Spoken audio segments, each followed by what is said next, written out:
এনসিপির এবারের কুরবানির জন্য বড় টার্গেটে পড়েছেন হিন্দু আওয়ামী লীগ নেতারা, অর্থাৎ আওয়ামী লীগের যারা হিন্দু নেতারা আছেন, সাবেক এমপি, পাশাপাশি মাঠ পর্যায়েরও যারা বিভিন্ন পর্যায়ের ব্যবসায়ী আছেন হিন্দু, যারা আওয়ামী লীগ করেন, এই শ্রেণীর নেতাদেরকে টার্গেট করা হয়েছে, যাদের মধ্যে কয়েকজন দেশের বাইরে আছেন, ভারতে আশ্রয় নিয়েছেন কিংবা অন্যান্য জায়গায় আশ্রয় নিয়েছেন। ঢাকার 3 জন আওয়ামী লীগ নেতা, 2 জন ব্যবসায়ী যারা হিন্দু, আমি কিন্তু মুসলমানদেরটা বলছি না, মুসলমান কিন্তু অলমোস্ট সবার কাছ থেকেই নেওয়া হচ্ছে।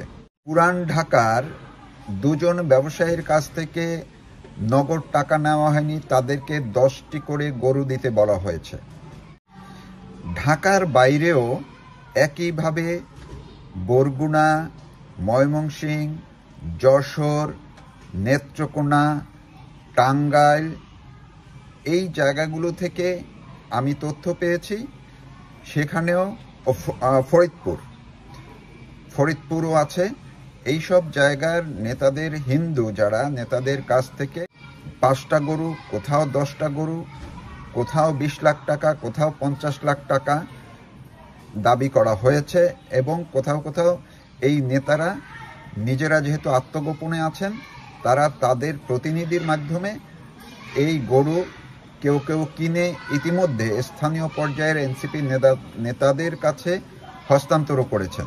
বিষয়টি সমন্বয় করছেন এনসিপির যিনি শীর্ষ নেতা নাহিদ ইসলাম এবং সার্জিস আলম। তারা খুব একাধিক হিন্দু কমিউনিটির নেতাকে তারা এক ধরনের জিম্মি করে তাদের কাছ থেকে মুক্তিপণের মতোই বলা যায় 21 কোটি টাকা নেওয়া হয়েছে কোরবানির গরু কেনার জন্য। আর এনসিপির দেখাদেখি ইনকিলাব মঞ্চের হাদির বিরুদ্ধেও অভিযোগ পাওয়া গেছে, তিনিও এর মধ্যে 12টি গরু আদায় করেছেন কুরবানির জন্য এবং সেইখানে 8টি গরু তিনি নিয়েছেন মুসলমান নেতাদের কাছ থেকে, আওয়ামী লীগের আত্মগোপনে থাকা নেতাদের কাছ থেকে, আর 4টি গরু নিয়েছেন হিন্দু 2 নেতার কাছ থেকে।